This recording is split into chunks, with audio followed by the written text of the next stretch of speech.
Okay student, कल हमने पढ़ा था चैप्टर 7 और मैंने उसका आपको वर्क भी दे दिया था करने के लिए। तो काफ़ी बच्चों का रिस्पांस आया, अच्छा रिस्पांस था बच्चों का, और सभी बच्चे काम भी कर रहे हैं 4th क्लास में। Very good. तो चलिए आज हम कंटिन्यू करेंगे चैप्टर 8, हीरो का क्या करोगे। इसमें मैं आपको एक छोटी सी पहले स्टोरी बता देती हूँ इसकी, कि इसमें क्या होता है। इसमें टीचर हैं, वो अपने बच्चों से कुछ क्वेश्चन पुटअप कर रहे हैं कि भाई अगर तुम्हें हीरे मिल जाएंगे तो तुम क्या करोगे। तो उस पे जो स्टूडेंट है उनके अपने अलग अलग आर्ग्यूमेंट हैं। अब चलिए पढ़ते हैं इसमें कि उन बच्चों के आर्ग्यूमेंट जो हैं वो हैं क्या। महाराष्ट्र के रत्नागिरी ज़िले में काटलुक गांव में एक प्राइमरी स्कूल था। कक्षा चल रही थी। अध्यापक ने बच्चों से एक प्रश्न किया, यदि तुम्हें रास्ते में एक हीरा मिल जाए तो तुम उसका क्या करोगे। एक टीचर थे, उन्होंने क्वेश्चन किया बच्चों से कि अगर तुम्हें कोई अगर तुम रास्ते में चल रहे हो, तुमको एक हीरा मिल जाएगा, तुम उसका करोगे क्या। तो उसमें देखिए बच्चों के आर्ग्यूमेंट क्या कहते हैं। मैं इसे बेचकर एक कार खरीदूंगा। एक बच्चा था, एक स्टूडेंट था, उसने कहा कि मैं उसे बेच दूंगा और क्या करूंगा, एक कार खरीदूंगा। एक बालक ने कहा, दूसरे ने कहा मैं उसे बेचकर धनवान बन जाऊंगा। जाहिर सी बात है कि भाई वो हीरा है, डायमंड है, जब वो बिकेगा तो उसकी अच्छी खासी रकम हाथ में आएगी। तो जैसा उस बच्चे का दिमाग था, उसने कहा कि भाई मैं इसे बेचूंगा और धनवान बन जाऊंगा। तो पहले ने क्या कहा था कि मैं उसे बेचूंगा, कार खरीद लूँगा, और दूसरे ने कहा कि मैं उसे बेचकर धनवान बन जाऊंगा। किसी ने कहा कि उसे बेचकर विदेश की यात्रा करेंगे। चौथा बालक का उत्तर था, मैं उससे उस हीरे के मालिक का पता लगाकर लौटा दूंगा। मतलब जैसे स्टूडेंट बहुत सारे थे, आप ये देख रहे हैं, तो सबके अलग अलग आर्ग्यूमेंट थे। कोई कह रहा था कार खरीद लूँगा बेचकर, कोई कह रहा था कि उसे बेचूंगा तो धनवान बन जाऊंगा, किसी ने कहा कि मैं विदेश की यात्रा करूंगा। पर जो चौथा बालक था उसका उत्तर बहुत ही हैरान कर देने वाला था। उसने कहा कि मैं उस हीरे को उठाऊंगा और उसके मालिक का पता लगाऊंगा और उसे हीरा लौटा दूंगा।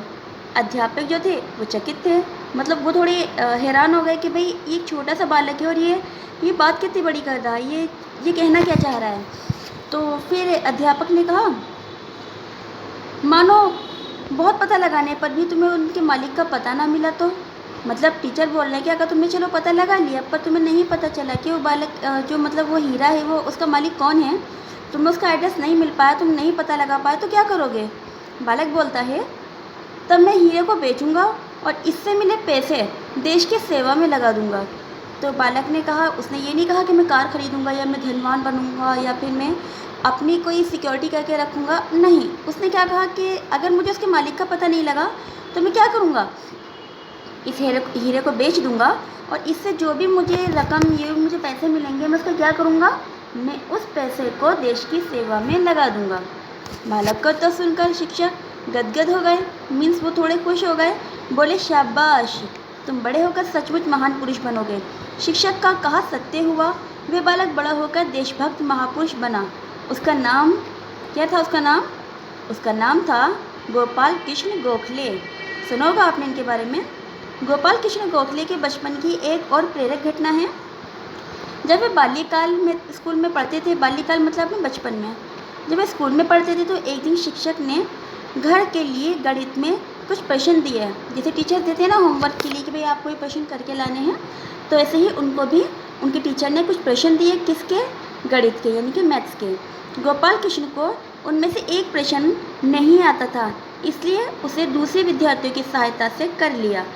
स्कूल में सब लड़कों की कॉपी देखी गई, केवल गोपाल कृष्ण गोखले के ही सभी प्रश्न सही निकले।